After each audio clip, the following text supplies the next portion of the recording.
శ్రీరామ తారకమంత్రం మనం 108 సార్లు చెప్పడం జరుగుతుంది. శ్రీరామ తారకమంత్రం 3 మార్లు జపిస్తే విష్ణు సహస్రనామం మనం కలిగినంత ఫలితం అవుతుందని చెప్పారు. అలాంటిది 108 సార్లు మనం సామూహికంగా చేయడము ఎంత ఫలితం ఉంటుందో ఒక ఊహించుకోవచ్చు. దాదాపు 108 సార్లు అంటే మనం 36 సార్లు విష్ణు సహస్రనామం పఠించిన ఫలితం మనకు దక్కుతుంది. సామూహికంగా చేయడము, మనం అదే దేవస్థానంలో చేయడము ఎంతో పవిత్రంగా ఉంటుంది. అదేవిధంగా ఇక్కడ వాతావరణాలు అనుకూలిస్తాయి. ప్రతి ఇంట్లో కూడా ఈ కార్యక్రమం జరిగితే మనకు రాబోయే కష్టాలు కానీ దుఃఖాలు కానీ నివారణ అయ్యే మార్గం కూడా ఈ దగ్గర చూడడం జరిగింది. కాబట్టి ఈ కార్యక్రమం చెబుతున్నాము. ఈ కార్యక్రమం జరిగేటప్పుడు ఎటువంటి పరిస్థితుల్లో కూడా కన్ను తెరవద్దండి. 108 సార్లు మనం ఈ కార్యక్రమం చేపిస్తాము. అదైన తర్వాత ఫ్లూట్ మ్యూజిక్ తమ్ముడు అనేది ఉంటుంది. 10 నిమిషాలు మెడిటేషన్ అనేది ఏది మనసులో రానికుండా మనసులో అర్థం చేసి మన పెట్టుకుంటాం కదా, అక్కడ మనసు దాన్ని చేయించి ప్రతి ఒక్కరు సైలెంట్గా ఉండాలి. ఎవరు మాట్లాడకూడదు, కన్ను కూడా తెరవకూడదు. మళ్ళా మ్యూజిక్ అయిన తర్వాత మహేష్ గారు చెప్తారు. అప్పుడు మాత్రం మీరు కన్ను తెచ్చి ఫస్ట్ స్వామిగా ఉంచుకోవాలి. ఈ కార్యక్రమం ప్రతి మంగళవారము ఆ భాష ఎక్కడ తెలపడం జరుగుతుంది.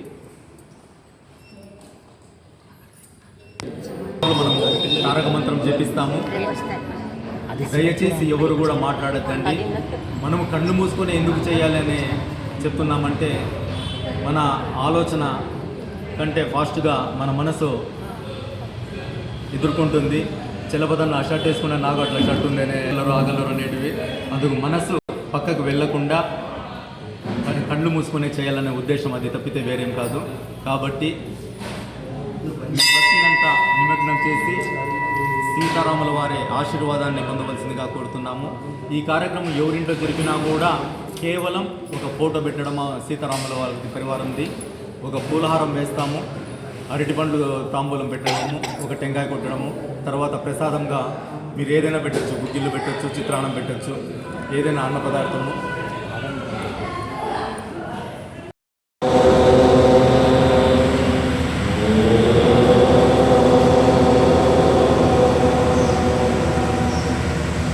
శ్రీరామ రామ రామేతి రమే రామే మనోరమే సహస్రనామ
కదిరి వాసవి ఆలయంలో రామదేవ కార్యక్రమాన్ని శ్రీరామ తారక మంత్రాన్ని 108 సార్లు జపించడం ఆ భగవంతుని భాగ్యం తప్ప వేరొకటి కాదు.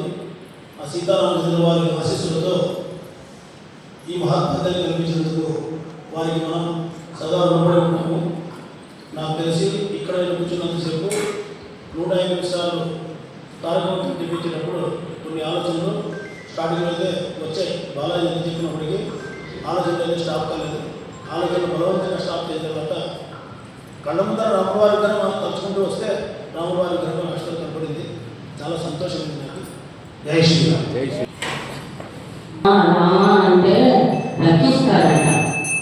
శ్రీరామ శ్రీరామ అంటే శీఘ్రమే వస్తాడట. జానకి రామ జానకి రామ అంటే జన్మ లేకుండా చేస్తాడట. కాబట్టి ప్రతి నిమిషం ఆ రకము మన ఊరు బయటికి లోపలికి వెళ్ళిపోతాంలో అంత స్మరణ చేసుకోండి. 21,600 అంశాలు జపము చేస్తే జననము లేదురా అంటున్నాడు. ఇప్పుడు ఆ రూపాన్ని ఆ నామాన్ని మనసులో భావించుకొని ఊహించుకొని స్మరణ చేసుకొని అదే ముక్తికి దారి. శ్రీరామ రామ రామే రమే రమే రమే సహస్రనామ తత్తుల్యం రామ నామ రామే అపదారం దాతారం సర్వసంపదం లోకాని రామం శ్రీరామం పురోహితో మనోజవం మానసకల్వేదం విద్యేంద్రియం కృత్రిమత బలిష్టం ఆత్మలం వానరుణం శ్రీరామకృతం శిరసం నమామి వజ్రకాయ తపస్వి సీతా శోక నివారణ లక్ష్మణ ప్రాణదాతార రామకాలదులంగడ మాసకల్ప బ్రహ్మచారి పంచాక్షరవత్సల నమస్తే రామకృష్ణాయ లక్ష్మణాయ నమస్తే దేవి జనాత్మనాయ నమస్తే వాతాత్మభూదేవరాయ నమస్తే వాయుభవాయ తస్మై శ్రీ సీతా లక్ష్మణ భట్ట సత్రిత్వం నమః సద్గురు పరబ్రహ్మణే నమః. హరికి ఓం. ఎప్పుడు స్మరణే జననం, విస్మరణే మరణం. మర్చిపోయిన దేవుణ్ణి అదే బతుకున్నా చచ్చినట్టే. స్మరణే జననం, విస్మరణే మరణం. కాబట్టి ప్రతి ఒక్కరూ మీ శ్వాస లోపలికి బయటికి ఎలా ఆడతానో ఎగరిపోతానో అర్థం. ఫస్ట్ టైం స్వర్ణాన్ ఆసనం అని భగవద్గీతలో శ్రీకృష్ణుడు చెప్పినట్ట అన్నం తినకుండా రామరామ అనుకోండి, నిద్రపోకుండా రామ రామ అనుకోండి, బజార్లో పోతారు బజార్లో అనుకుంటారు, ఇంట్లో పనుకుంటారు. స్మరణ చేసుకోండి. ప్రతి నిమిషం ఆహారం విధువత మధువత ప్రతి ఒక్కరూ స్మరణ చేసుకోండి. ఆ స్మరణ మమ్మల్ని కాపాడుతుంది. వాసవి జై శ్రీరామ్. మన ఉద్దేశం మనకు విజ్ఞప్తి ప్రతి వారము ఈ విధంగా కండక్ట్ చేస్తే బాగుంటుంది. ప్రతి మంగళవారం ఎట్లా మనము చతుర్దశి పొద్దు శివునికి అభిషేకం చేస్తున్నాము, వినాయక చవితి పొద్దు పొద్దు వినాయకుని పూజ చేస్తున్నాము. అదేవిధంగా మనం విగ్రహాలు తెచ్చిన దానికి విగ్రహాలు ఇక్కడ పెట్టిన దానికి మనం వారం పూజ